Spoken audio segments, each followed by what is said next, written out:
কাশ্মীরে হামলার ইস্যু নিয়ে ভারত ও পাকিস্তান সেনাদের মধ্যে গোলাগুলি।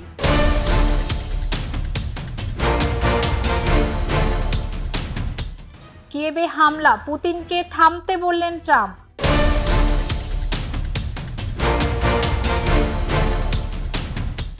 ভারত পাকিস্তানকে সংযত হওয়ার আহ্বান জাতিসংঘ মহাসচিবের।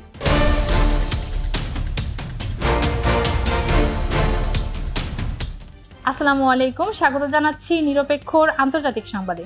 সাথেই আছি ফৌজি আক্তার। শুনছিলেন শিরোনামগুলো, এবারে বিস্তারিত। গতকাল বৃহস্পতিবার রাতে পাকিস্তান গুলি চালিয়েছে বলে দাবি করেছে ভারতের কয়েকটি সামরিক সূত্র। এসব সূত্রের ভাষ্য, এই গুলির জবাবে পাল্টা গুলি ছুড়েছেন ভারতীয় সেনারা। সূত্রগুলো বলেছে, গোলাগুলির এই ঘটনায় কোনো হতাহত হওয়ার খবর পাওয়া যায়নি। একটি সূত্র বলেছে, নিয়ন্ত্রণ রেখার কয়েকটি স্থানে ছোট আকারে গোলাগুলির ঘটনা ঘটেছে। পাকিস্তানের তরফে প্রথম গুলি ছোড়া হয়েছে, তাদের এই গুলিবর্ষণের উপযুক্ত জবাব দেওয়া হয়েছে। গত মঙ্গলবার ভারত নিয়ন্ত্রিত জম্মু ও কাশ্মীরের জনপ্রিয় পর্যটন কেন্দ্র পেহেলগামে বন্দুকধারীদের এক হামলায় অন্তত ২৬ জন পর্যটক নিহত হয়েছে। এর ২ দিন পর ভারত ও পাকিস্তানের সেনাদের মধ্যে গোলাগুলির ওই ঘটনা ঘটল। কাশ্মীরে হামলার ঘটনায় প্রতিবেশী দেশ দুটির মধ্যে উত্তেজনা ব্যাপকভাবে বেড়ে গেছে। পেহেলগামে হামলায় পাকিস্তানের মদদ আছে অভিযোগ তুলে গত বুধবার প্রতিবেশী দেশটির নাগরিকদের ভিসা বাতিল সহ ৫টি পদক্ষেপ নেয় ভারত।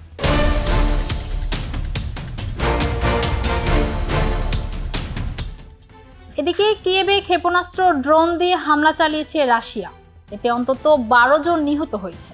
এই বছরে ইউক্রেনের রাজধানীতে এটিকে সবচেয়ে বড় হামলা হিসেবে বিবেচনা করা হচ্ছে। এ ঘটনার পর মার্কিন প্রেসিডেন্ট ডোনাল্ড ট্রাম্প রুশ প্রেসিডেন্ট ভ্লাদিমির পুতিনকে থামতে বলেছেন। হোয়াইট হাউসে সাংবাদিকদের ট্রাম্প বলেন, তার প্রশাসন রাশিয়ার উপর অনেক চাপ প্রয়োগ করছে এবং এই হামলার প্রতি তার অসন্তোষ পুনর্ব্যক্ত করেছেন। ট্রাম্প জানিয়েছেন, আগামী কয়েকদিন খুবই গুরুত্বপূর্ণ হতে চলেছে। বৈঠক চলছে। আমি মনে করি আমরা একটি চুক্তি করতে যাচ্ছি। আমার মনে হয় আমরা খুব কাছাকাছি চলে আসছি।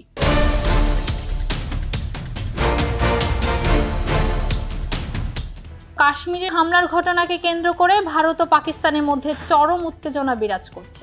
এরই মধ্যে দেশ দুটি একে অপরের উপর বেশ কিছু নিষেধাজ্ঞা আরোপ করেছে। এমন পরিস্থিতিতে ভারত ও পাকিস্তানকে সংযত হওয়ার আহ্বান জানিয়েছেন জাতিসংঘের মহাসচিব অ্যান্তনিও গুতেরেস। তার মুখপাত্র এই তথ্য জানিয়েছেন। জাতিসংঘের মহাসচিব দেশ দুইটির মধ্যে যে উত্তেজনা বিরাজ করছে তা নিবিড়ভাবে পর্যবেক্ষণ করছেন। একই সঙ্গে এ বিষয়ে উদ্বেগও প্রকাশ করেছেন। মহাসচিবের মুখপাত্র স্টিফেন ডুজারিক বলেছেন, জম্মু ও কাশ্মীরে সংঘটিত হামলার নিন্দায় আমরা অত্যন্ত স্পষ্ট ছিলাম। ওই হামলায় ২৬ জন প্রাণ হারিয়েছে। ডুজারিক বলেন, পাকিস্তান ও ভারতের মধ্যে যে কোনো সমস্যার ক্ষেত্রে আমরা বিশ্বাস করি শান্তিপূর্ণ, অর্থপূর্ণ ও পারস্পরিক সম্পৃক্ততার মাধ্যমে সমাধান করা যেতে পারে এবং করা উচিত। দর্শক, এই ছিল এখনকার মতো। এতক্ষণ সাথে থাকার জন্য ধন্যবাদ সবাইকে।